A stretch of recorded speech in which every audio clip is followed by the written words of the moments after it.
Apa yang bisa membuat hidup manusia itu berbahagia? Bukan kekayaan. Satu-satunya yang bisa membuat kita bahagia itu cuma satu. Waktu engkau punya hubungan yang dekat dengan Tuhan.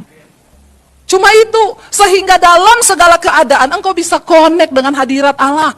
Dosa tidak akan pernah melepaskan engkau begitu saja.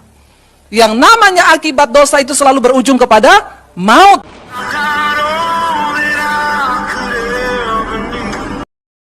Bagaimana supaya kita ini bisa berubah? Nomor satu, engkau harus mengenali siapa dirimu.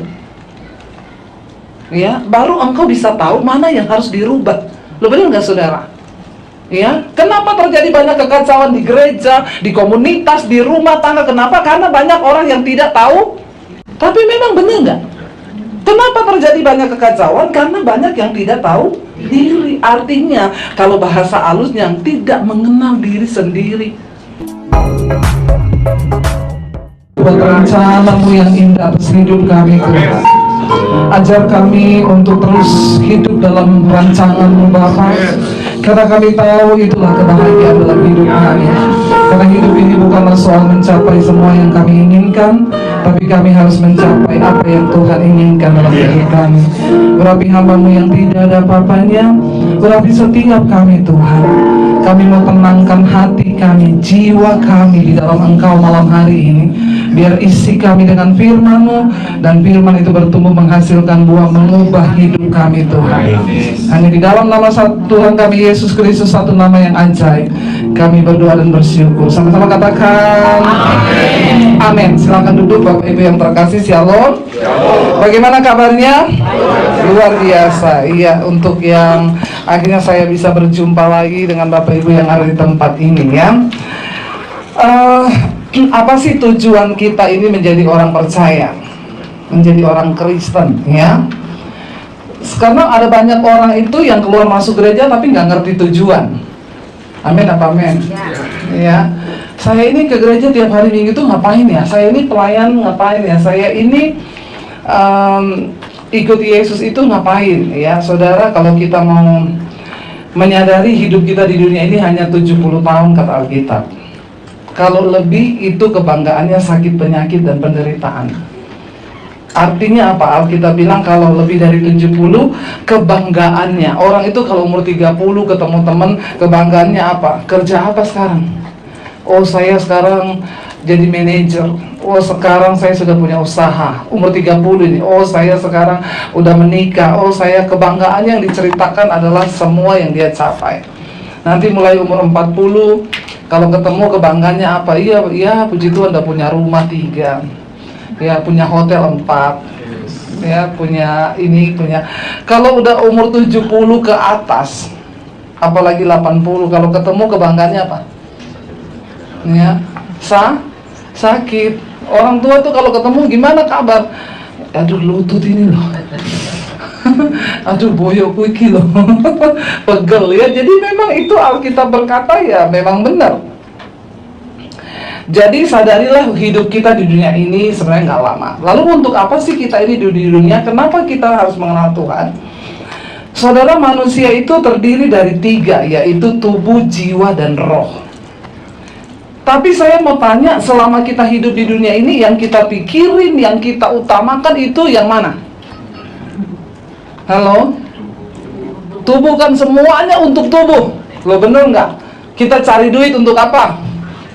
Tubuh, ya, biar bisa makan, bisa punya pakaian, bisa punya mobil, bisa punya rumah, bisa punya ini, semua tubuh loh.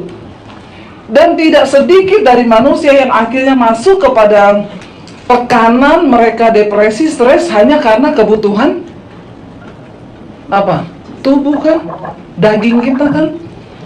Nah, di dalam hidup kita ini sebenarnya kan ada 3, ada tubuh, ada jiwa, ada roh. Iya. Nah, sekarang kita pengen masuk dulu lebih dalam, ya. Nggak usah yang terlalu dalam dunia roh, nanti saudara bingung lagi kalau kita mau bahas dunia roh. Kita bahas yang seputar manusia aja dulu, tentang jiwa manusia. Di dalam jiwa kita itu ada 3, yaitu pikiran, perasaan, dan kehendak. Saya mau tanya dulu saudara, kalau manusia mati, kalau orang itu mati, tubuhnya kemana?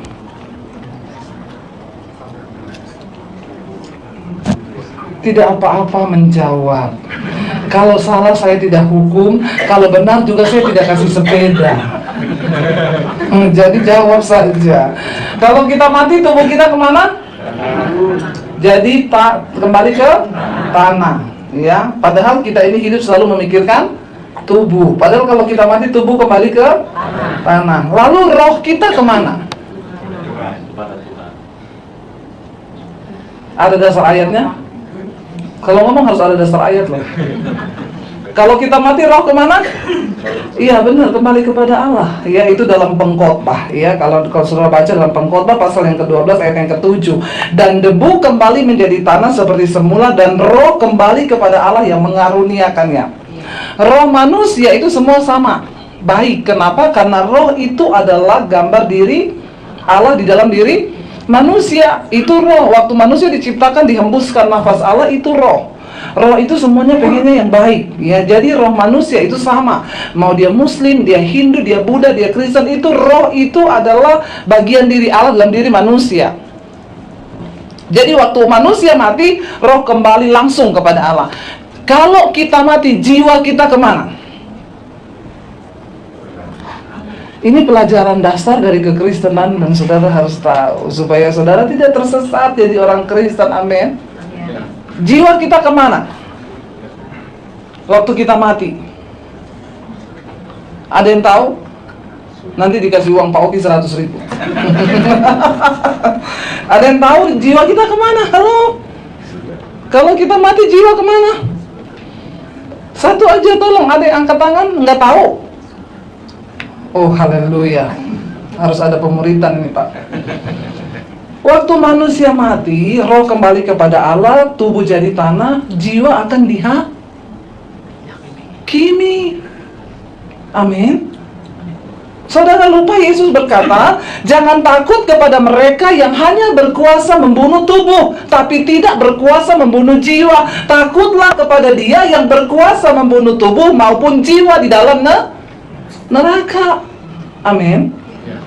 Di dalam jiwa manusia itu terdapat pikiran, perasaan, dan kehendak. Jadi jiwa yang akan dihakimi. Kenapa? Karena jiwa yang bisa merasa sakit, karena ada Nah, jiwa kita ini berbeda-beda, saudara. Jiwa saya ini ya jiwanya Debbie nih. Ini keakuan kita. Ini jiwa pribadi-pribadi beda. Makanya di Alkitab kalau saudara baca, kalau ngomong soal orang itu bukan dikatakan selamatkanlah orang. Enggak, selamatkan jiwa. Jiwa itu mewakili pribadi-pribadi. Nah, kenapa kita beriman? Di dalam 1 Petrus pasal yang pertama ayat yang ke-9 di sana dikatakan tujuan engkau beriman ini, tujuan engkau beriman. 1 Petrus 1 ayat yang ke-9. Kalau bisa ditayangkan supaya saya bicara pakai dasar firman, ya, bukan mengada-ngada. Kenapa kita beriman? Tujuannya 1 Petrus 1 ayat yang ke-9, baca sama-sama 1, 2, 3. Karena kamu telah mencapai tujuan imanmu, yaitu jadi tujuan kita beriman supaya jiwa kita selamat. Bukan tubuh jadi tanah, roh kembali kepada Allah, tapi jiwa ini loh yang harus diselamatkan. Nah, di dalam jiwa manusia itu ada pikiran, perasaan, dan kehendak. Inilah yang bikin kita tuh stres, depresi, tertekan, karena ada di sini, di dalam jiwa. Saudara, di dalam Roma pasal yang ke-12 ayat yang pertama, ayat yang kedua langsung saya bacakan. Ini ayat hafalan. Janganlah kamu menjadi serupa dengan dunia ini, tetapi berubahlah oleh pembaharuan budimu. Budi itu terdapat di mana? Di jiwa, pikiran. Ya. Berubah, jangan menjadi serupa dengan, tetapi berubahlah oleh pembaharuan budimu, supaya kamu dapat membedakan manakah kehendak Allah, apa yang baik, yang berkenan pada Allah, dan sempurna. Untuk kita bisa mengerti kehendak Tuhan dalam hidup ini, tidak ada lain caranya selain kita ini harus berubah. Yang berubah apanya, saudara?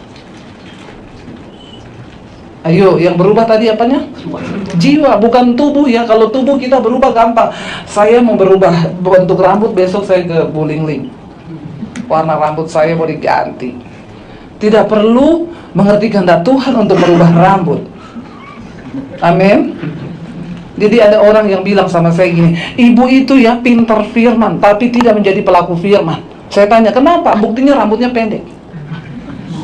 Kenapa? Karena di Alkitab dikatakan perempuan tidak boleh berambut pendek. Saya bilang, saya ini berambut pendek karena saya tunduk kepada suami saya. Suami saya nggak bolehin saya rambut panjang. Saya pengen sekali rambut panjang, tapi nggak boleh sama dia. Dia bilang, pertama kali saya menikah sudah lihat seperti itu, jadi tetaplah seperti itu. Saya dulu pernah coba nyambung rambut, hair extension. Sudah nunggu lama di salon saudara, waktu baru-baru keluar dulu. Sudah nunggu 1 hari di salon, saya pulang, hendak membuat surprise supaya suami saya terkejut melihat kecantikan saya. Waktu udah disambung, rambutnya kriwil-kriwil saudara. Iya, kayak Syahrini. Lalu saya pulang, anak saya 3 perempuan seneng banget. Ih mami cantik banget, karena anak saya semua rambutnya panjang. Saya bilang, papi mana? Ada mam. Papi pasti terkejut, pasti habis ini mami boleh rambut panjang. Begitu dia keluar, dia lihat saya bilang, halo say. Dia teriak, ah kayak bencong. Ternyata tidak seperti ekspektasi saya. Langsung dia bilang, sekarang balik copot.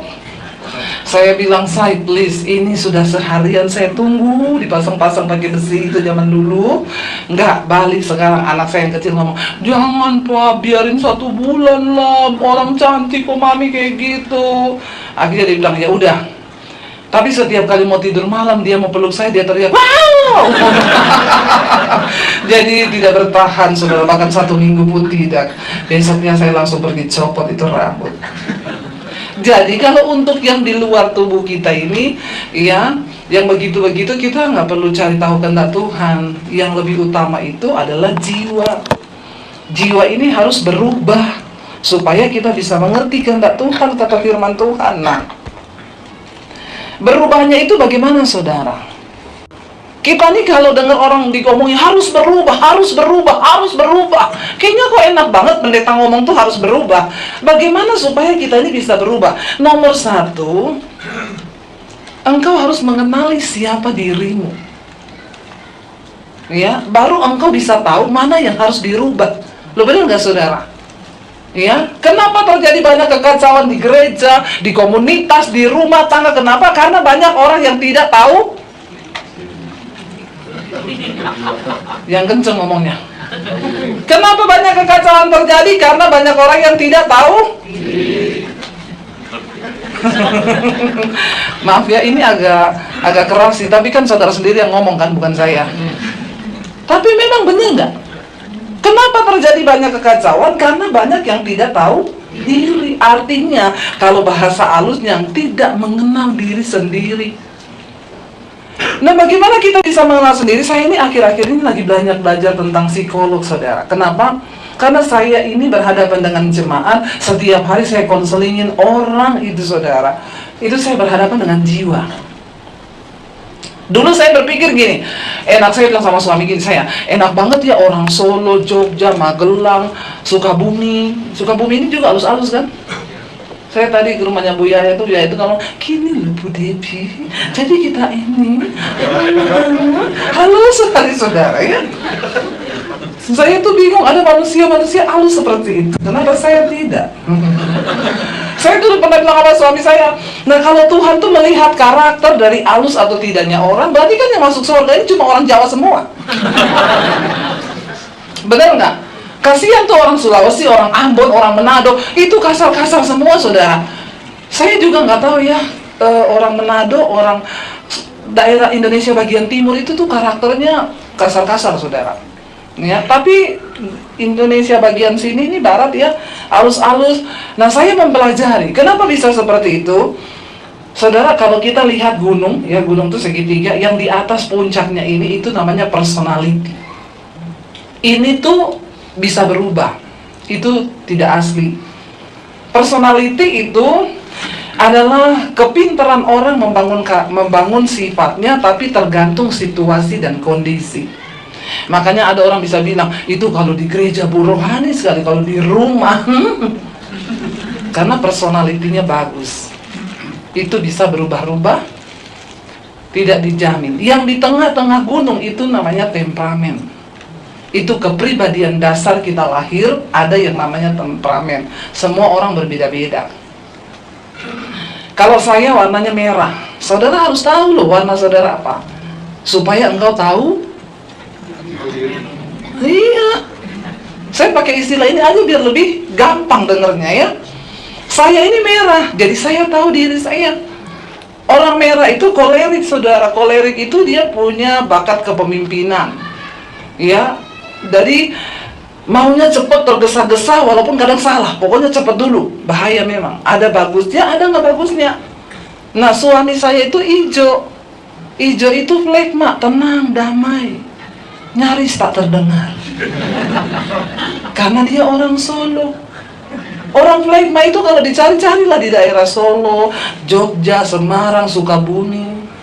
Banyak orang flegma yang sabar. Suami saya kan kalau marah permisi, aku boleh marah nggak? Lu ajaib kan? Kalau saya teriak aja, itu anu, dia bilang, ojo teriak toh, sepertinya saya terkejut. Ya, terkejut aja, sepertinya aku terkejut. Ini bicara tentang kepribadian loh. Lalu setelah kita masuk lebih dalam, yang di bawah gunung itu ada yang namanya karakter. Ini yang harus kuat. Ini yang harus kita bentuk. Kenapa Alkitab berkata milikilah karakter Kristus. Amin. Nah, ini kita harus tahu dulu, saudara, diri kita ini siapa, kelemahan kita siapa, lalu bagaimana kita bisa mengelola jiwa kita, apa yang harus kita lakukan supaya kita bisa berubah. Karena Alkitab bilang berubahlah oleh pembaharuan di dalam jiwamu. Saya kemarin wawancarain satu orang transgender. Nanti saudara lihat di channel YouTube saya. Yang belum subscribe, tolong subscribe. Kalau nggak ngerti subscribe, subscriber lah gitu ya. Dia umur 18 tahun sudah transgender. Dia bukan hanya operasi payudara, sampai ke kelamin. Umur 20 sudah keluar surat dari pemerintah, secara hukum sah dia menjadi wanita. Dia bilang, saudara, ya, kenapa dia bisa jadi gitu? Nah, ini lagi, temperamen kita, personality kita itu bisa terbentuk karena lingkungan di mana kita dilahirkan. Karena dia punya saudara banyak perempuan, dari kecil dia itu bergaulnya sama kakak-kakak dan adiknya perempuan. Dia dikasih pita-pita, ya, mainnya masak-masakan. Nah, akhirnya terbentuklah jiwanya ke sana. Sampai akhirnya waktu dia mulai sekolah, dia nggak nyaman dengan dirinya. Kenapa? Karena dia merasa ada yang aneh dengan dirinya, ya. Makanya orang tua perlu diperhatikan anakmu, ya. Akhirnya saudara, dia umur 18 sudah transgender, umur 20 sudah, lalu dia menikah dengan laki-laki asli. Umur 22 dia menikah dengan laki-laki asli, dan itu cantik banget dia, saudara, cantik. Saya lihat foto-fotonya, dia tinggal di Amerika, dia pakai celana pendek, pakai rok mini, aduh, lebih feminim dia daripada saya. Ya, bener-bener kayak perempuan asli. Lalu akhirnya dia mulai membangun rumah tangga, cuma bertahan 2 tahun lalu bercerai. Orang yang bermasalah dengan dirinya sendiri itu nggak mungkin bisa bahagia, dan bahkan dia bisa merusak kebahagiaan orang lain karena dia bermasalah dengan dirinya sendiri. Makanya hamba Tuhan tuh perlu beres, kalau enggak dia akan jadi masalah buat banyak orang.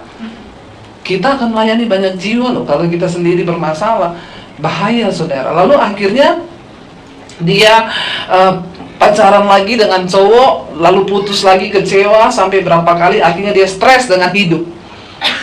Tubuhnya sudah berubah, tapi jiwanya masih sakit. Makanya nggak bahagia. Orang mau operasi plastik sampai kapanpun, dia mau operasi sampai seperti apa, kalau jiwanya sakit, dia nggak akan pernah puas dengan dirinya. Yang kita butuhkan adalah kesembuhan jiwa. Waktu jiwa kita sembuh, maka kita bisa menerima tubuh kita. Amin.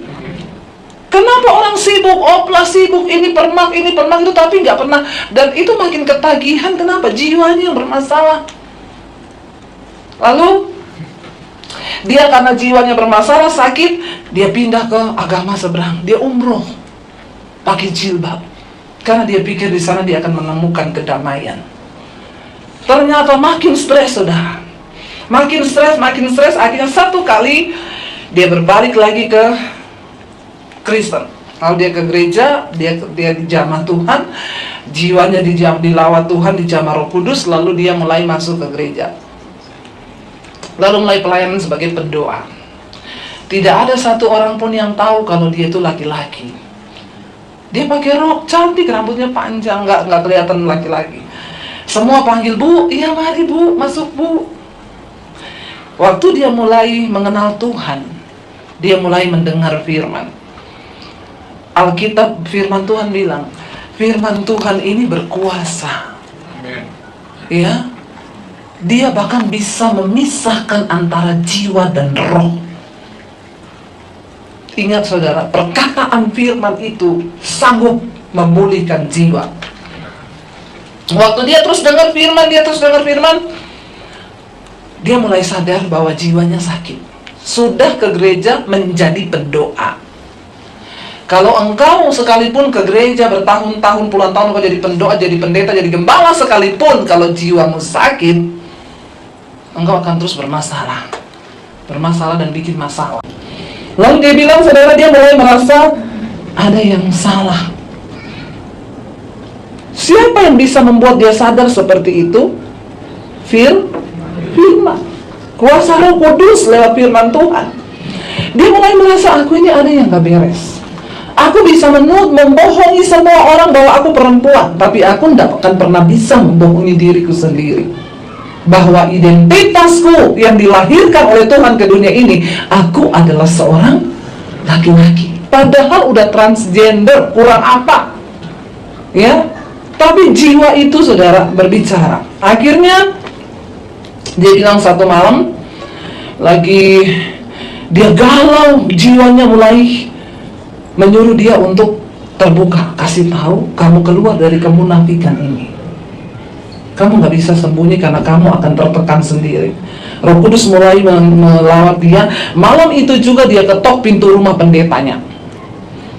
Pak Pendeta dibuka. Kenapa Pak? Saya mau pengakuan dosa Pak. Kenapa? Saya menipu selama ini. Kenapa Bu? Loh, kenapa Bu? Pak, saya ini laki-laki. Pendetanya malah kayak, bercanda loh ibu ini, karena memang cantik saudara.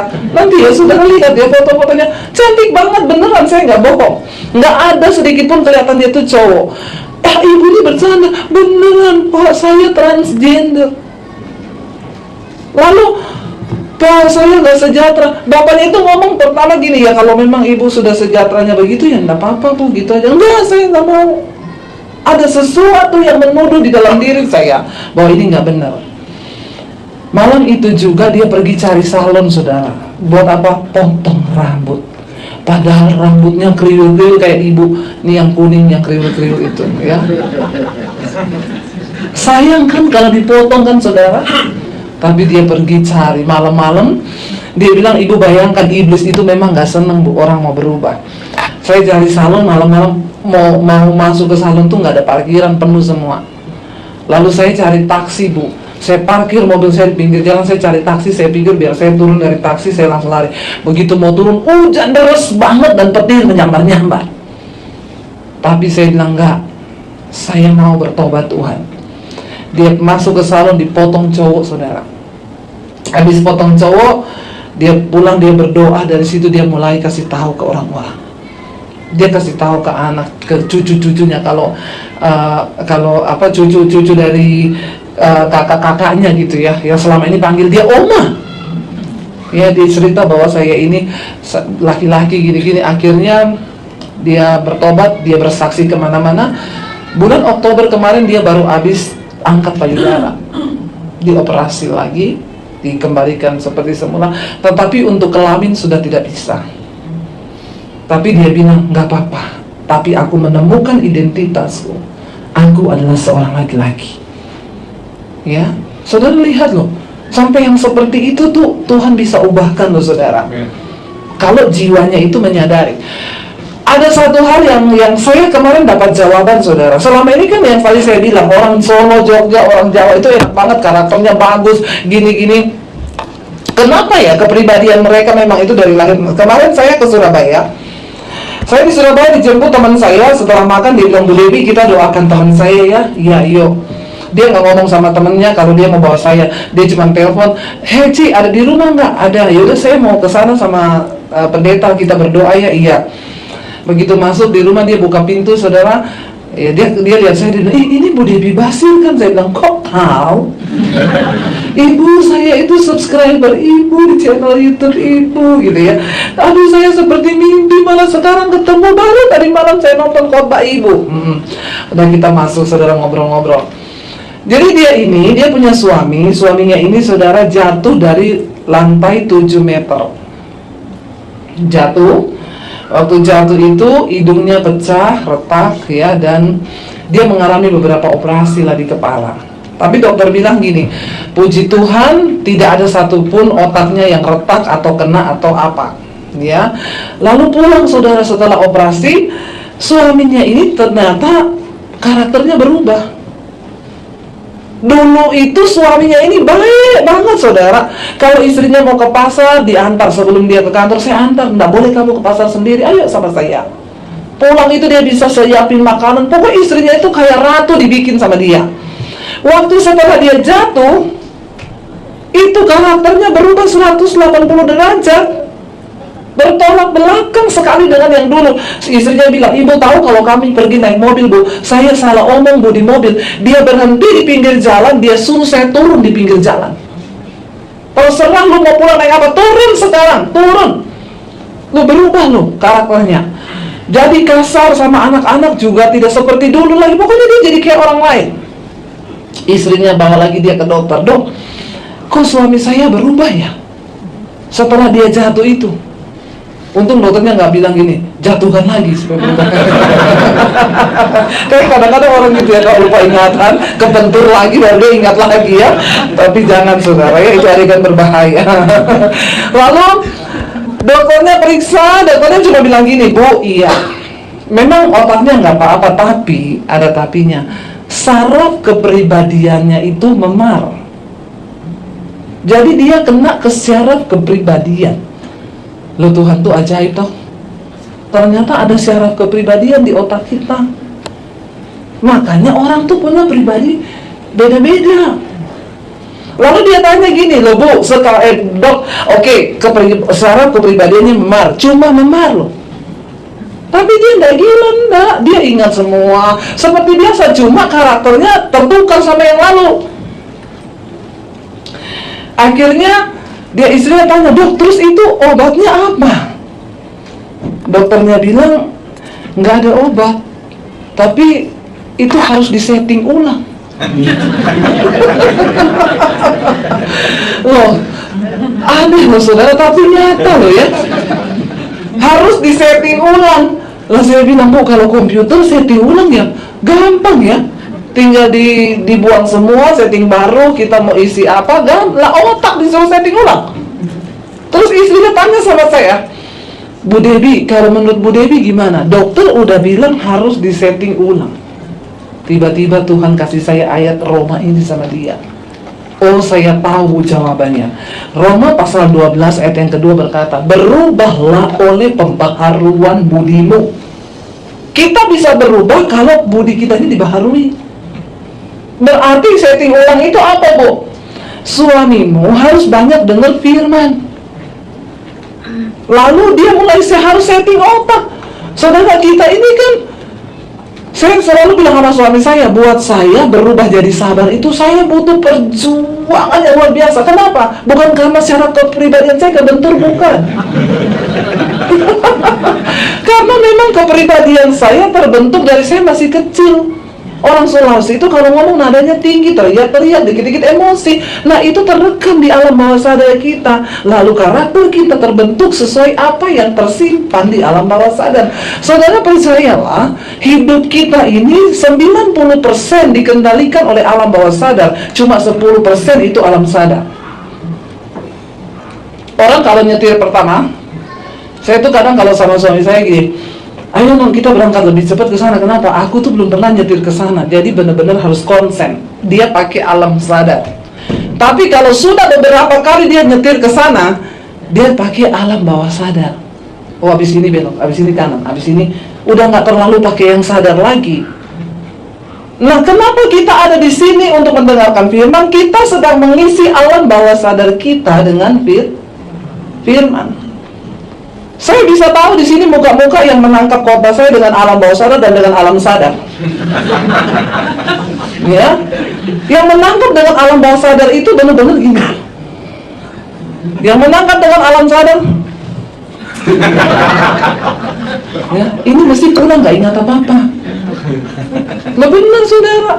Makanya kenapa kita itu ada perkataan-perkataan dari hamba Tuhan yang saya sampai sekarang ada. Saya masih ingat itu pendeta 10 tahun yang lalu pernah ngomong begini. Karena waktu itu engkau menyimpan dengan alam bawah sadarmu. Nah, alam bawah sadar itu di dalam jiwa kita yang di dalam. Makanya kita ini ketika kita tertekan, kita putus asa, apa yang tersimpan di alam bawah sadarmu? Kalau engkau banyak simpan firman, yang keluar tuh firman. Maka hidupmu dituntun sama firman. Makanya di kitab Yosua pasal yang pertama ayat 7 dan 8 Tuhan berkata, Yosua, ya, jangan lupa memperkatakan kitab Taurat ini dan renungkanlah itu siang dan malam. Kenapa disuruh perkatakan? Supaya alam bawah sadarmu mendengar, jiwamu itu mendengar, lalu itu terisi. Dan saudara tahu kata di sana yang dikatakan renungkanlah ini siang dan malam, itu dari bahasa Ibrani, katanya itu haga. Renungkan itu haga. Haga itu artinya apa? Bergumam. Saudara pernah nggak bergumam? Ngomong sama diri sendiri.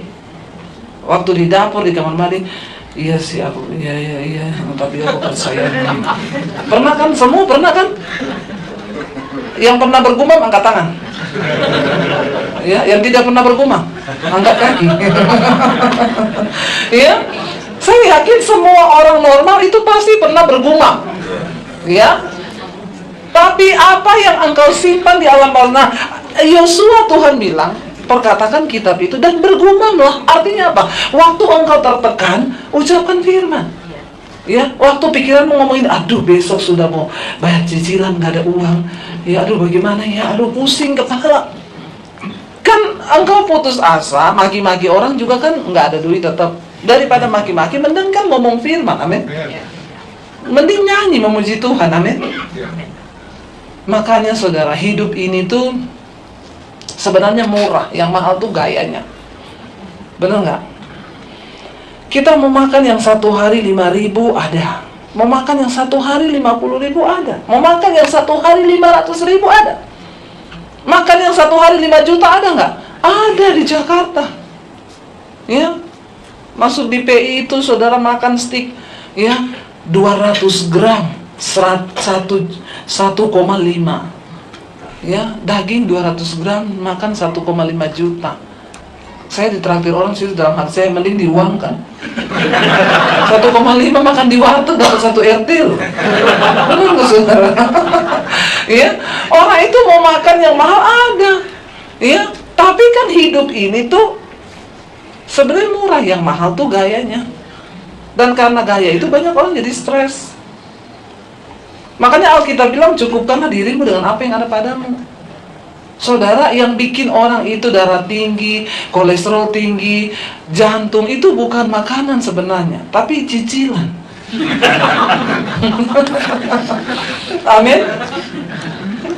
Karena ada 2 hal di hidup ini yang bikin jantung berdenyut dengan cepat. Yang pertama jatuh cinta, yang kedua jatuh tempo. Makanya hindarilah itu. Kalau nggak perlu-perlu nggak usah utang lah ya. Toh juga kita nggak bawa mati kok semua yang kita. Kalau engkau diberkati lebih, untuk apa? Ayo ya, pakai hartamu itu untuk membangun kerajaan Allah di bumi ini. Karena itulah yang sampai pada kekekalan. Kemarin yang gempa di Palu itu ada satu restoran rumah makan saudara, 5 lantai. Waktu gempa terjadi, bayangkan itu gempa 7,4 skala Richter, 1 menit yang mati 10.000 orang. 1 menit. digoncang sama Tuhan. Cuma 1 menit. Saya mau tanya, 1 menit itu lama atau cepet? Cepet kalau nunggu orang. Kalau gempa 1 menit lama. Makanya yang mati 10.000. Ada satu restoran itu 5 lantai, saudara. Waktu gempa semua karyawannya berlari keluar, termasuk pemiliknya. Pemilik suami istri nggak punya anak, orang kaya. Lari keluar sampai di luar, nggak tahu dia ingat apa, balik berdua suami istri ke dalam. Waktu mereka balik, ambruk gedungnya. Jadi semua karyawan selamat, yang meninggal pemiliknya. Waktu dievakuasi, polisi menemukan 2 karung sertifikat tanah dan uang miliaran di dalam. Tapi mereka berdua mati di dalamnya dan mereka nggak punya anak. Selama hidup bekerja cari uang, beli tanah, beli tanah, beli tanah, beli tanah sampai 2 karung. Waktu mati, ya, bukankah itu kesia-siaan? Benar nggak, saudara? Ya. Itu kayak satu cerita, saudara. Jadi ada suami istri itu, mereka bekerja gitu ya. Ini orang-orang totok ya, mereka kerja terus. Suaminya bilang, "Mi, kita punya uang udah ada loh, udah miliar di tabungan. Sekali-kali jalan-jalan lah, piknik." Istrinya bilang, "Nggak usah, uang tuh ditabung. Jalan-jalan terus, nggak usah jalan-jalan. Nah kita kan nggak pernah jalan-jalan, kerja. Tiap hari kerja, ke toko pagi, pulang malam, ke toko pagi, 1 kali lagi kerja, istrinya mati serangan jantung. Karena suaminya ini bukan tipe yang tukang main perempuan, lalu dia menikahlah sama yang terdekat, yaitu Inem, pembantunya. Nikah sama pembantu Inem.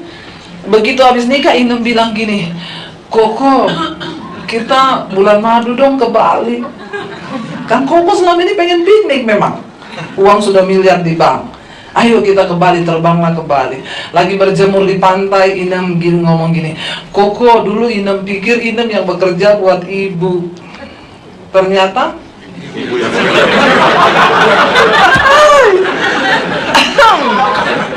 itu adalah kesia-siaan."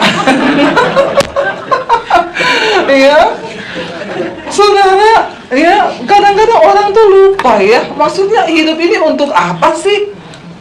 Kita bukan harus menikmati dengan foya-foya apa segala, enggak. Tapi mengertilah tujuan hidupmu di dunia ini. Ketika engkau itu dipanggil oleh Tuhan, engkau diselamatkan, jiwamu sudah selamat, engkau mengalami perubahan dalam Tuhan, maka engkau akan membawa orang lain untuk berubah.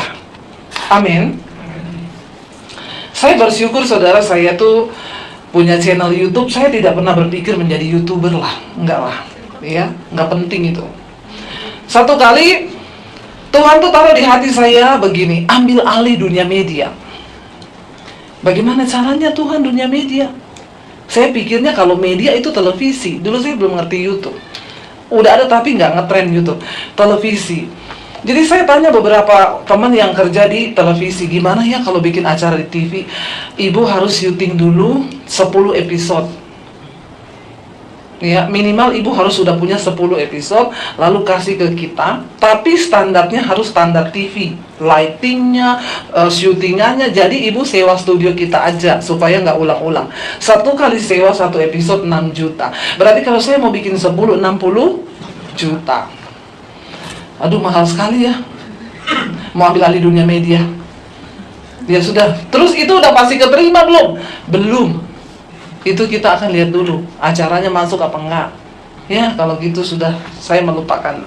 Beberapa TV minta saya untuk khotbah rutin, dari Good TV, TV kabel yang dari Korea, tapi mereka juga punya cabang di Indonesia, di Jakarta. Saya syuting, saya pikir oh sudah Tuhan, saya sudah ambil dunia media. Ternyata suara itu bicara terus. Satu kali saya pelayanan di Bali, ya, karena Tuhan bilang gini, media itu sekarang benar-benar dipakai iblis untuk menghancurkan banyak orang. Sekarang dunia ada dalam genggaman. Banyak sekali orang bercerai gara-gara handphone. Bener nggak? Mulai dari yang suami tukang main game. Kemarin saya konseling orang, "Bu, suami saya tiap hari main game terus nggak pernah kerja. Ibu saya stres lihat suami saya. Ibu tahu saya yang kerja banting tulang, akhirnya saya usir dia kemarin." tolonglah suami-suami ya. Sekarang bukan cuma ibu-ibu yang terikat dengan HP, ini suami-suami juga. Bangun pagi langsung cari HP. Jujur nggak, bangun pagi kita gini-gini kan? Yang dicari apa? HP, bertobat. Kalau nggak yang begitu, ibu suami saya selingkuh, Bu, sejak dia pegang HP.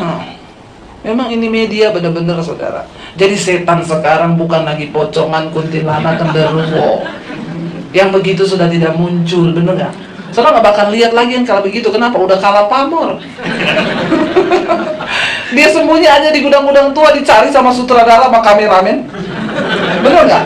Sekarang kan laku tuh acara yang masuk di rumah kosong. Kenapa? Cari setan. Di syuting loh. Ya, sampai setan bengong, setan bilang, memang udah mau kiamat. Kenapa kata setan? Bukan kita yang ganggu manusia, manusia yang ganggu kita. Kata setan, tidak ada tempat aman lagi bagi kita di dunia ini. Setan bilang sama Tuhan, aku udah gak mau jadi setan Tuhan. Kenapa? Manusia lebih setan dari setan. Aduh, bertobat kita ya, setan bilang bertobat kau. Mengerikan loh saudara. Kenapa? Karena memang sekarang ini yang enak-enak itu yang menghamba manusia. Lalu akhirnya saya ke Bali, diundang pelayanan. Saya ketemu saudara, janjian kita di satu kafe, saya sama mami saya. Mereka lagi ada syuting-syuting di kafe itu, di kolam renang. Kebetulan produsernya duduk di samping meja saya, dia pegang laptop. Saya tanya, Pak, lagi bikin apa? Bikin siaran TV, Bu. Oh, buat TV di mana? SCTV? Oh, bukan, Bu. Kita TV di YouTube. Terus saya bilang, oh bisa ada TV di YouTube. Loh, ibu tuh salah. Sekarang artis-artis semua beralih ke YouTube. Kenapa? YouTube itu lintas negara, lintas budaya, lintas agama. Dia benar-benar mendunia. Kalau lintas planet juga bisa, mungkin bisa. Alien pada nonton kita. Lalu saya tanya sama dia gini, kan dia lagi pegang laptop di situ. Oh gitu ya. Berarti saya bisa ya bikin channel YouTube ya. Saudara tahu mukanya dia gini. Dia tuh ngeliatin saya, miring banget ya, ngajak berantem mukanya. Saya cuma bilang gitu loh. Saya cuma bilang berarti saya bisa bikin channel YouTube. Dia gini. Ya, semua orang juga bisa, tergantung kontennya apa.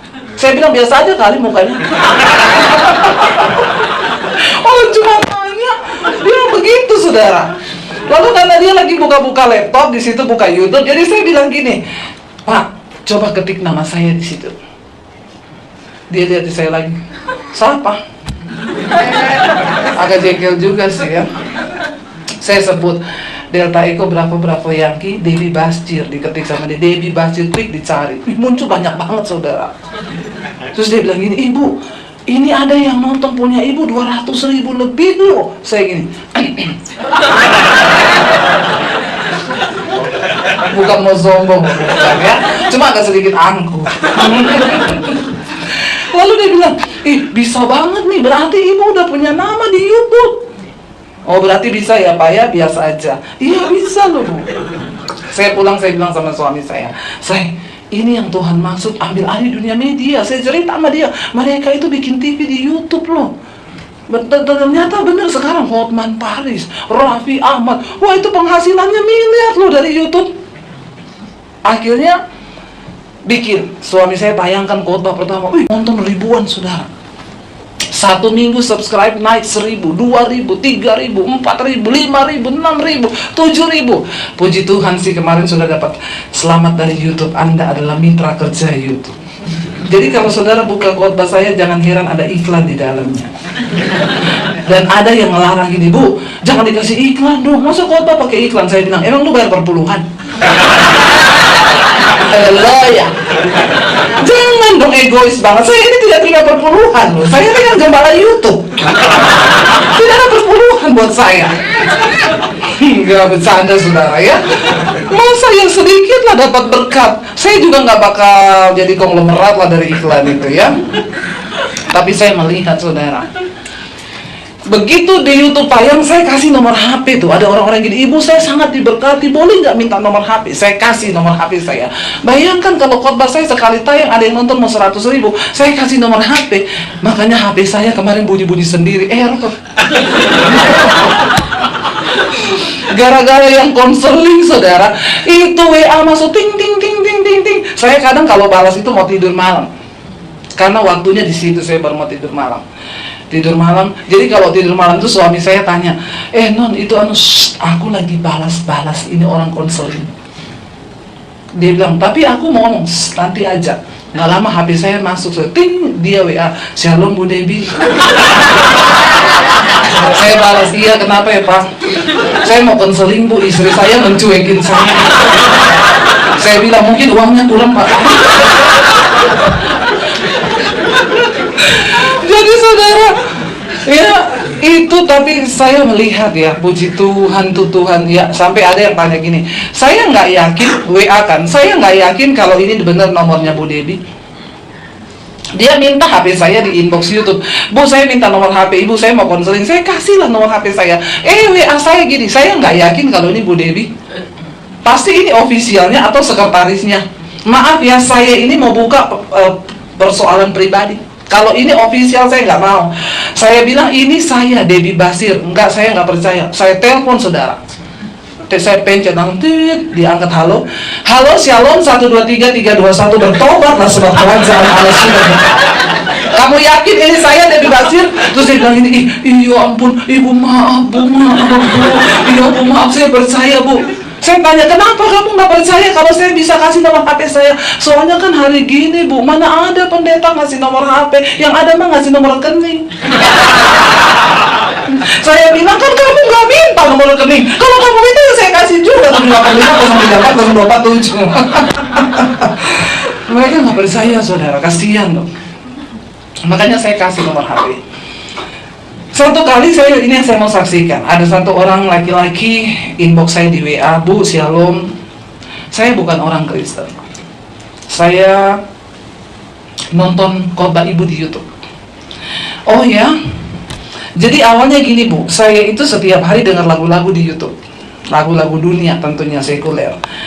Setelah lagu itu selesai, mukanya ibu muncul di timeline saya buang karena saya tahu ini khotbah Kristen. Saya geser. Besok begitu lagi, muka ibu muncul lagi. Saya geser lagi. Berminggu-minggu bahkan berbulan-bulan mukanya ibu muncul terus. Sampai saya penasaran, akhirnya saya klik, tik. Ibu tahu, pertama kali saya dengerin khotbah ibu, saya kayak kesetrum. Saudara tidak kesetrum? Biasa aja ya. Lalu setelah sejak saat itu dia bilang, saya jadi ketagihan dengar khotbah-khotbah ibu. Setiap hari saya dengarkan pagi dan malam, 2 kali sehari kayak orang minum obat.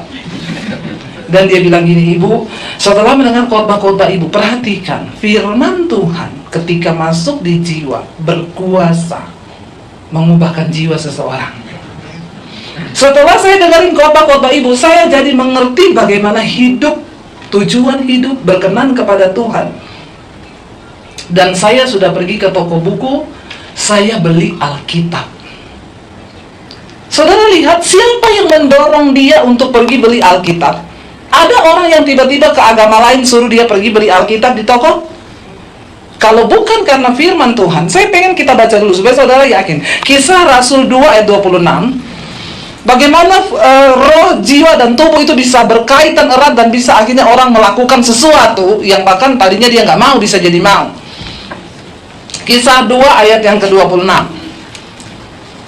Kisah Rasul pasal 2 ayat yang ke-26, kita baca sama-sama kalau sudah dapat. 1, 2, 3. Sebab itu hatiku bersukacita dan jiwaku bersorak-sorak, bahkan tubuhku akan diam dengan.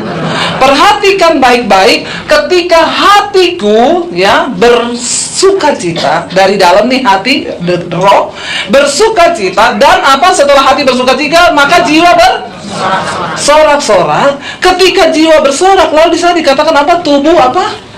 Diam dengan tentram. Jadi yang benar itu dari dalam itu muncul keluar sampai mempengaruhi tubuhmu. Kalau orang itu berusaha menutupi dari yang luar aja, itu kemunafikan dan Anda akan stres dan tersiksa. Contoh, nggak bisa tidur, ke diskotik, ke karaoke, atau lari ke rokok. Setelah merokok, masalahmu selesai, tambah banyak, malah jadi batu kan. Tapi Daud berkata, waktu aku dikejar musuh mau dibunuh, aku percaya, hatiku percaya kepada Tauratmu, lalu jiwaku menjadi tenang, maka aku berbaring dengan aman. Orang kalau nggak bisa tidur, engkau ke dokter dikasih obat, yang diobati sarafmu bukan jiwamu. Halo? Amin. Jadi saudara, ketika seseorang mendengarkan firman, maka firman itu akan mempengaruhi jiwanya. Ketika hatinya menerima firman, lalu jiwanya itu percaya, jiwanya tenang, dia melangkah bertindak, pergi beli Alkitab. Lalu setiap hari dia baca Alkitab. Lalu satu kali Tuhan suruh saya bikin tema khotbah gini, akibat dosa tersembunyi. Tuhan bilang khotbahin tentang itu. Ayatnya dari mana? Dari kisah Daud jatuh dengan Betseba. Ini banyak disalahgunakan ayat ini oleh hamba-hamba Tuhan yang jatuh dalam perzinaan. Dia bilang, gak apa-apa, Daud sama Betseba aja jatuh. Ya, waktu saya pergi ke Israel, saudara, saya datang ke istananya Daud. Saya tanya sama tour guide-nya orang Israel, kamar mandinya Betseba di mana? Memang istananya Daud itu ternyata kan di atas, di bawah itu kan rumah-rumah. Jadi memang benar mungkin kelihatan tuh kamar mandi dari atas. Tapi bukan itu yang akan kita bahas. Daud jatuh dengan Betseba. Nah, Tuhan suruh saya bahas tentang itu. Waktu saya tayangkan khotbah itu, yang nonton hampir 100.000. Dan saya terkejut, orang WA mulai buka tentang dosa-dosa mereka. Ternyata karena selama ini jiwanya mereka nggak pernah dengar tuh kebenaran. Jadi mereka enak tuh hidup dalam dosa. Termasuk laki-laki ini. Lalu dia bilang gini, ibu saya kemarin nonton khotbah ibu yang judulnya akibat dosa tersembunyi. Ibu saya mau pengakuan dosa. Jiwa saya nggak tenang bu. Saya disuruh harus ngomong ke ibu. Ibu saya mau pengakuan saya seorang homoseksual. Apa yang harus saya lakukan? Dia bilang, apakah di Kristen homoseksual itu dosa bu? Saya bilang iya. Semua agama mengharamkan homoseksual dan lesbian. Kenapa bu? Karena saya bilang Tuhan menciptakan kodrat ilahi itu laki-laki sama perempuan, jantan sama betina. Saya tanya dia, kamu pernah lihat nggak ada kucing jantan naksir sama kucing jantan? Pernah kamu lihat anjing jantan kawin sama anjing jantan? Nggak pernah bu. Itu binatang yang tidak punya akal budi, yang tidak punya jiwa, ya, itu bisa ngerti kodrat ilahi itu jantan sama betina. Lah masa ada manusia yang diciptakan dengan akal budi lalu bisa menghalalkan segala cara? Itu kamu menentang kodrat ilahi dan itu dosanya dimurkai Tuhan. Makanya Tuhan bilang tidak masuk surga itu banci, pemburit, itu tidak mendapat bagian dalam kerajaan Allah. Lalu dia bilang gini, bu, pertanyaan saya berikutnya, apakah seorang homo bisa sembuh? Saya bilang, kalau engkau bertanya kepada saya, maka saya bilang, bagi Tuhan tidak ada yang mustahil. Tapi semua orang bilang gak bisa. Bisa. Jangan blok mentalmu, jangan blok jiwamu dengan perkataan orang yang berkata itu gak bisa. Bilang bisa bersama Tuhan. Kenapa? Karena Tuhan tidak cari orang yang mampu, Tuhan cari orang yang mau.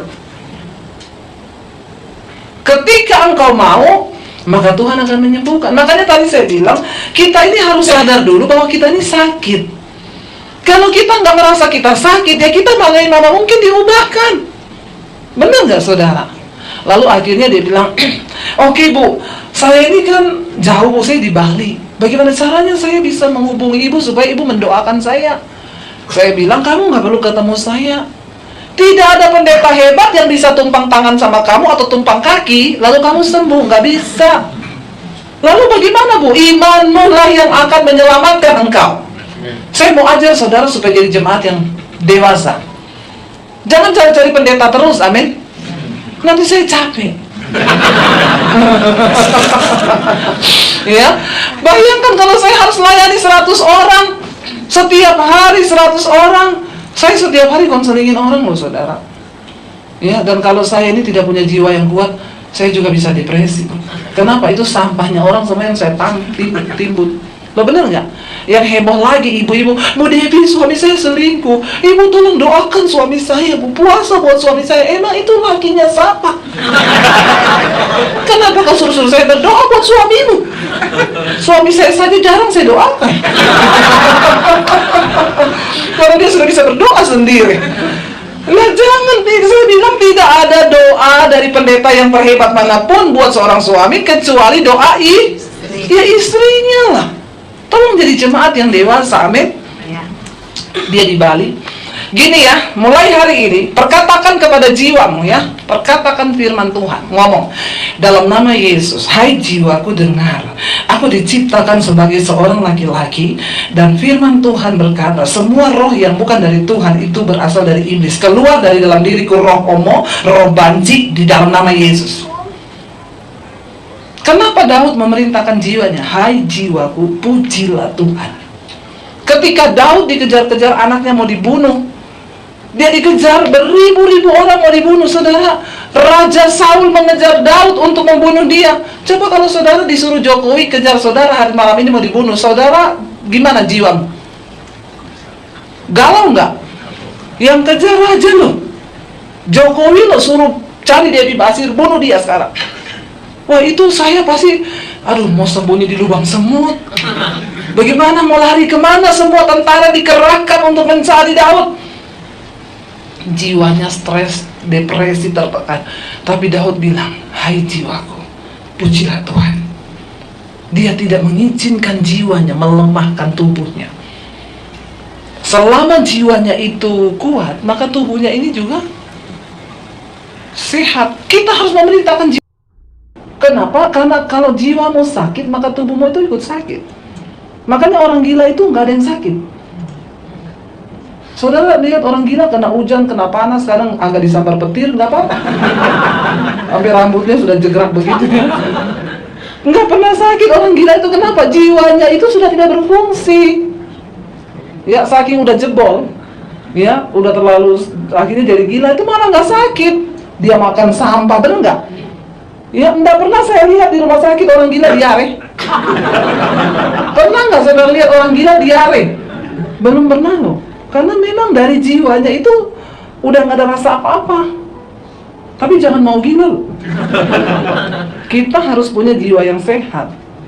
Daud perintahkan, saya bilang sama dia, perintahkan kepada jiwamu. Lalu dia mulai berdoa tiap hari dalam nama Yesus. Semua roh yang bukan dari Allah, homo, banci, keluar dari dalam diriku. Saudara tahu, 1 bulan kemudian dia telepon saya, Bu Devi, iya Bu, benar Bu. Setelah saya mengucapkan itu selama 1 bulan, jiwanya menangkap alam bawah sadarnya. Itu yang namanya disetting ulang. Amin. Setting ulang, berubahlah oleh pembaharuan budimu, supaya engkau dapat membedakan mana kehendak Allah, apa yang baik, yang berkenan kepada Allah, dan yang sempurna. Yang merokok malam ini, jangan tanya bagaimana caranya Bu, supaya saya bisa berhenti merokok. Kalau engkau mau merokok, gampang, putar apinya taruh di bibir. Lakukan itu 3 kali saja, pasti engkau berhenti merokok, karena bibirmu melepuh. Caranya berhenti merokok bagaimana? Engkau harus menyeting ulang saraf otakmu, alam bawah sadarmu. Perkatakan, aku bisa. Pantas saya malam itu juga berhenti loh dari rokok. Dia perkatakan, berhenti dalam nama Yesus. Stop. Stop loh. Kenapa? Roh yang ada di dalam kita itu lebih besar. Lalu saudara, sebulan dia bilang, Bu Devi, benar Bu, saya sekarang ibu tahu jijik dengan homoseksual, dengan kenajisan, pencabulan yang selama ini saya lakukan. Saya jijik Bu. Ketika jiwanya sadar, jiwanya mulai sehat, tubuhnya ini bereaksi, memerintah ke otaknya apa? Putusin pacarmu. Lalu dia putusin pacarnya yang namanya Bambang itu. Tuhan ciptakan Adam dan Hawa, bukan Adam dan Joko. Dia putusin pacarnya itu. Lalu tindakan yang kedua, dia bilang apa? Bu, saya sekarang sudah keluar dari komunitas gay di Bali. Saudara lihat, ketika tubuh, ketika hatiku bersuka cita, maka jiwaku bersorak, lalu tubuhku aman, tentram. Waktu rohmu menangkap sesuatu dari Tuhan, jiwamu itu dicuci, disetting ulang, dicuci otak kalau orang bilang. Itu kan orang ditangkap, dicuci otak itu yang suruh dibom, itu kan setting ulang otak. Nanti dapat 72 bidadari. Saya tuh bingung ajaran ini, kenapa bisa ada begitu saudara ini, karena yaitu tadi sarafnya memar. Harus dibetulkan lagi ke tembok ini kalau begini ya. Tapi saudara, menyadarkan orang begitu mudah nggak? Enggak. Kenapa? Karena memang sudah disetting di programnya seperti itu. Lalu dia tinggalkan komunitas gaynya, dan sekarang sampai dia bilang gini, Ibu Debbie, Ibu di Jakarta gerejanya di mana Bu? Ibu mengembalakan, saya mau pindah ke Jakarta. Saya mau tinggalkan tempat ini. Itu yang Tuhan bilang, lari dari situ, lari. Kamu nggak bisa berdiam di situ, lari. Saya seorang dokter Bu, dokter loh, dan ganteng saudara. Ya, ayo saudara, kita mau berubah. Coba kita baca satu ayat lagi. Mau berapa ayat hari ini? Ya, kita baca Yakobus 5 ayat yang ke-20. Yakobus 5 ayat yang ke-20 berkata, 1, 2, 3. Ketahuilah bahwa barang siapa membuat orang berdosa berbalik dari jalannya yang sesat, ia akan menyelamatkan jiwa orang itu dari maut dan menutupi banyak dosa. Waktu kita memberitakan firman, lalu orang itu menangkap dengan alam bawah sadarnya, firman itu berkuasa mengubahkan jiwanya, lalu dia bertobat dari jalannya, kita sudah menyelamatkan jiwa. Ingat tadi tujuan kita beriman itu adalah untuk keselamatan jiwa. Kenapa orang bisa marah? Itu marah, emosi, semua ada di jiwa saudara. Ya, engkau marah, engkau tertekan, engkau depresi, itu semua ada di jiwa. Makanya Alkitab juga bilang, hati yang gembira itu juga ketika kita marah, tubuh kita memproduksi hormon yang sangat merusak kesehatan. Tapi waktu kita tersenyum berbahagia, maka tubuh kita juga memproduksi hormon yang, saudara lihat sekarang, orang sekarang itu lebih gampang senyum atau marah? Ayo, orang sekarang lebih gampang senyum atau marah? Bertobat ya. Satu kali ada satu orang papa, dia darah tinggi saudara. Dia kan tiap hari harus minum obat kalau orang darah tinggi kan. Lalu dia datang ke dokter, dok, saya nggak mau minum obat terus tiap hari dok, ada nggak resep untuk saya nggak minum obat? Dokternya bilang oke, bangun pagi minum jus belimbing 2, siang jus apel 2, malam jus mangga 2. Lakukan itu 1 minggu. Dia lakukan 1 minggu, tidak ada perubahan, tetap marah-marah, tetap minum obat. Dok, nggak ada perubahan, naikin dosis 2 kali lipat. Ya, jadi minum 4. Seminggu dia balik, dokternya bilang ada perubahan. Ada dok, perut saya kembung. Dan saya makin emosi tiap hari marah-marah karena saya kembung. Yang ada lagi nggak resep yang lain? Dokternya bilang ada, yang terakhir, nggak usah minum apa-apa.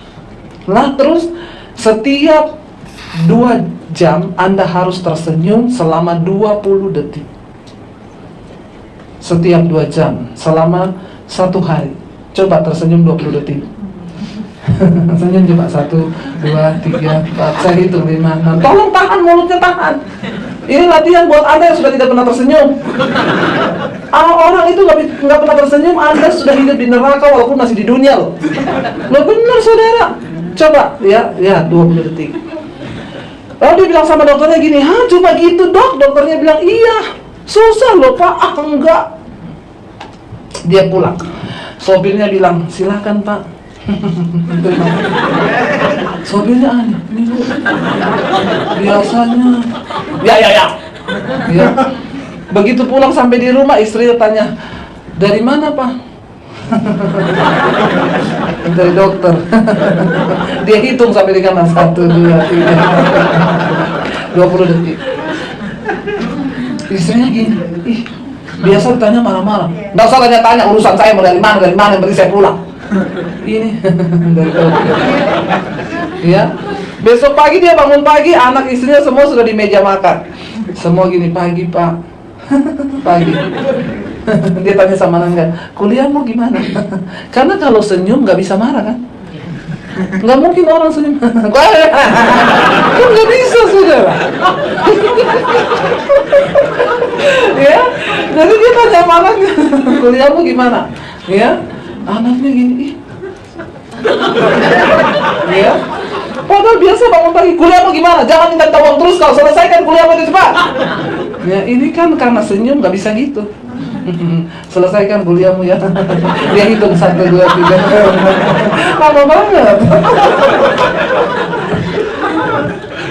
Dia pergi ke kantor, saudara. Waktu sampai di kantor, pegawainya semua lagi ketawa-ketawa kan. Begitu dengar pintu buka, semua ini, bos dah. Ada orang itu membawa roh kuda merah. Anda tahu itu roh kuda merah di kitab Wahyu, roh pencabut damai sejahtera.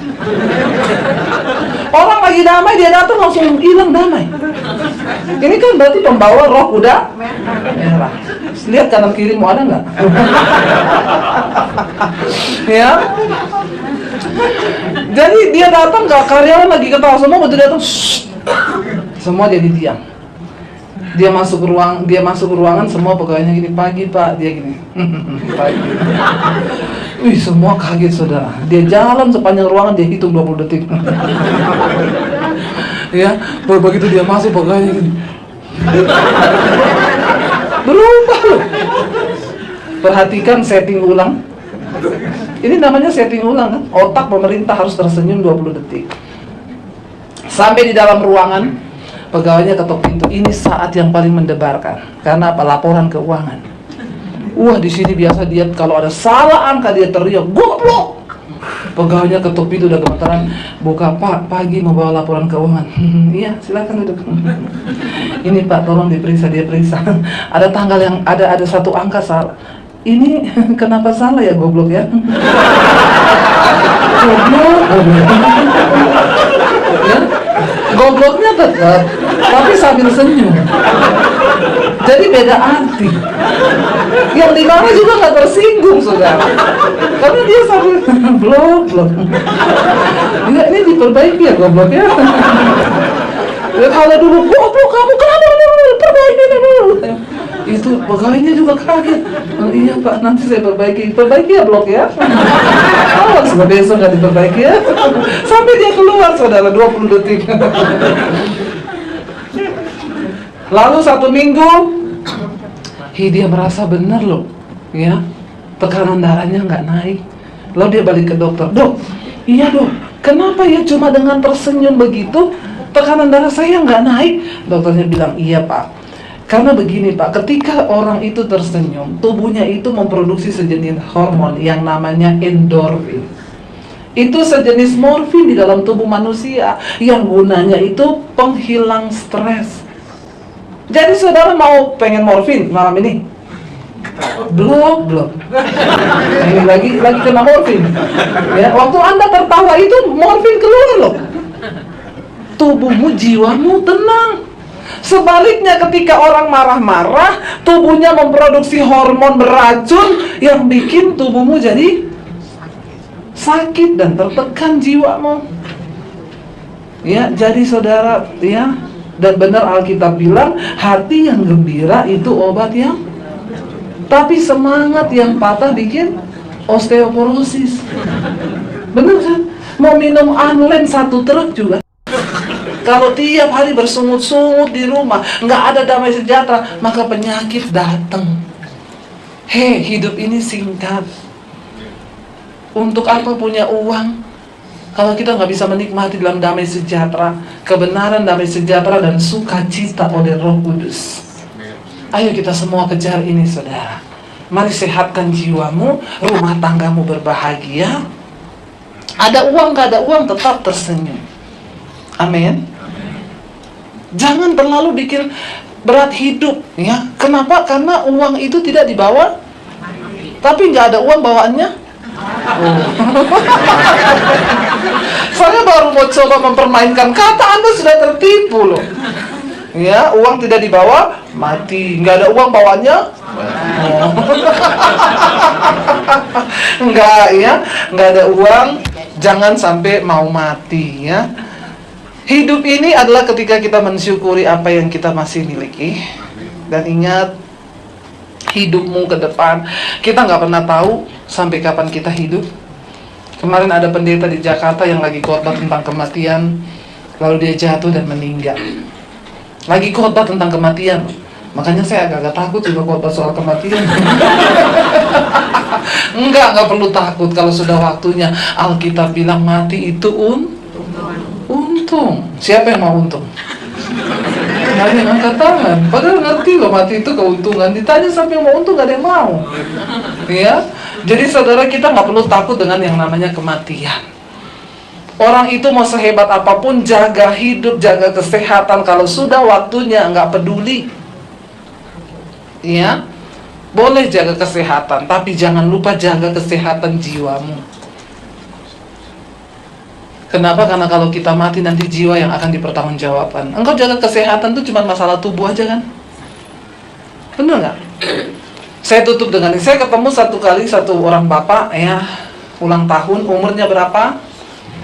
105. Panjang nggak? Panjang. Rahasianya apa, Pak? Sejak umur 40 tidak makan lemak-lemak, nggak makan gorengan, nggak minum gula, nggak makan yang berkarbo, cuma minum air putih, sayur, buah, hidup sehat, makan ikan dan lain-lain. 105. Jadi sekarang mau didoakan apa, Pak? Doakan biar mati. Lah dari umur 40 nggak makan apa-apa kan biar pengen umur panjang. Lo sekarang dikasih panjang, kenapa pengen mati? Dia bilang, istri saya udah mati, anak saya udah mati, mantu saya udah mati, saya udah mati-mati. Ya, jadi saya bilang sabar Pak, tunggu waktunya, nanti di absen. Saya berdoa tapi tidak berdoa buat dia mati. Ya, minggu depannya saya diundang ya ke ulang tahun Bu Debi, ulang tahun oma saya ya, kata seorang ibu khotbah ya, omanya Bu, masih ada, omanya ada. Sampai sana, omanya duduk di kursi, umur berapa? 102 tahun. Wih, 102 tahun oma, masih sehat. Saya tanya, oma, rahasia umur panjangnya apa? Dia jawab, minum Coca-Cola sama es batu. Saya pikir ini oma pikun pasti. Saya panggil cucunya, Bu, sini Bu. Kayaknya omanya pikun. Kenapa? Saya tanya rahasia umur panjangnya apa, dia bilang minum Coca-Cola sama es batu. Cucunya bilang, bener Bu Debi, itu tiap makan dari muda pasti sama Coca-Cola dan es batu. Terus dia diet apa gitu, ada minum ginseng apa-apa? Enggak, semua dimakan. Sampai 101? Iya. Jadi saya tanya, Oma, mau didoakan apa sekarang? Satu saja Bu Pendeta, pengen mati. Saya ketemu orang yang umurnya 100 tahun, mintanya didoakan semua pengen. Makanya kalau berdoa umur panjang, jangan terlalu panjang-panjang. Amin, saudara. Bikin susah loh. Ketemu saya minta didoakan supaya mati. Ya saya kan gak mungkin berdoa dalam nama Yesus, matilah kau. Kan gak bisa kan, saudara. Ya doakan minta berkat bisa, lo doakan mati, masa ada mati kau, mati. Kalau gak mati, mari kita masuk ke kolam renang Ibu. Ya, terus kita rendam, dia agak lama di situ ya. Kita baptis 15 menit. Lalu dia buka mata langsung di rumah Bapak di surga. Kan dia nggak bisa. Makanya kalau berdoa itu tolong saudara, jangan terlalu minta panjang-panjang. Rempong kalau nggak mati-mati. Karena ternyata kematian itu juga salah satu anugerah Tuhan. Karena orang kalau nggak mati-mati susah loh. Amin apa amin? Jadi ya itu tadi yang saya cuma bilang. Ya, mari kita ini jangan cuma sibuk yang kita bangun-bangun ini manusia tubuh kita. Ya, kita lupa membangun manusia jiwa nih kita. Hari ini saudara sudah tadi mendengar firman-firman. Baca satu lagi nih biar mantap saudara ya. Mari kita lihat di dalam 1 Tesalonika 5 ayat yang ke-23. Saya undang para imam musik maju ke depan. 1 Tesalonika 5 ayat yang ke-23 berkata begini, semoga apa? Allah damai sejahtera menguduskan kamu seluruhnya, dan semoga apa? Roh, jiwa, dan tubuhmu apa? Terpelihara sempurna dengan tak bercacat pada kedatangan Yesus Kristus Tuhan kita. Ingat, waktu Tuhan Yesus datang kali yang kedua, kita semua harus roh, jiwa, tubuh terpelihara sempurna, tanpa cacat. Bagaimana supaya tiga ini bisa terpelihara sempurna? Rohmu dibaharui, jiwamu dibaharui oleh firman, dan tubuhmu juga pasti terpelihara, tidak hidup di dalam dosa.